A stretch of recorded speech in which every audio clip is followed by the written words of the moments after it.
Hi, my name is Ursula Rice and welcome to this video about AI and family law. Can AI be your family lawyer? I think the answer is a little bit, but more coming down the line.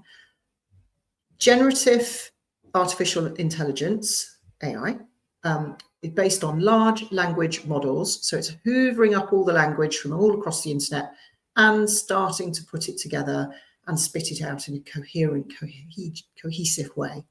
It would be really useful to you if you are in correspondence, engaging in a dialogue, written dialogue, between you and perhaps a firm of solicitors. I think that that's a really good place to use AI. Give some prompts to AI. So, for example, AI, I want to write a letter in which I set out why my husband needs to spend a little bit more every month in his maintenance allowance he makes me till we sort this out. Please, can you write me a letter about that? Here are some numbers. And you can refine it, can't you? You can ask it to be more formal in tone, or say, please incorporate these numbers or this fact into the letter. So with a few iterations, I think you could make a decent bit of correspondence. Second thing to bear in mind with correspondence is it really improves people's tone. It tends to make everything a bit less emotional, perhaps quite formulaic, but it still helps give correspondence that's easier to read, better spelling, and might say better than you can what you want to say. So I think it's very useful for that.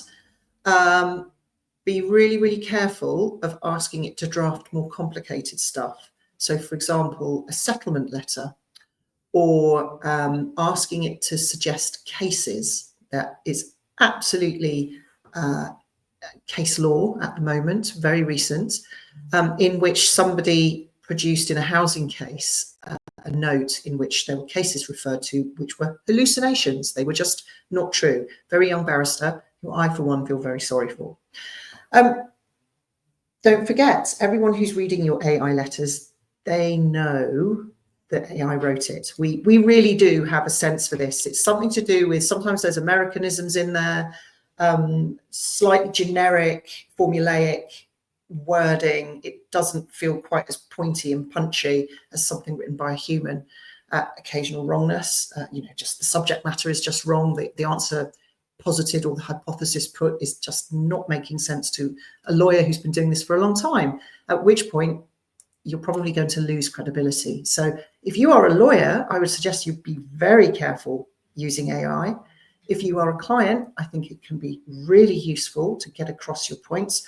The other thing it's really helpful for is any of the kind of AI assistants that will scoop up language in a conversation and then turn it into a note of what happened for you. That is probably, I would say, far and away one of the best ways of capturing what your lawyer is saying to you in formal meetings. So, for example, a Teams meeting.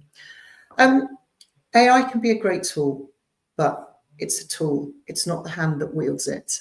So exercise caution, and there's nothing wrong with having a bit of legal advice and some AI in your armory.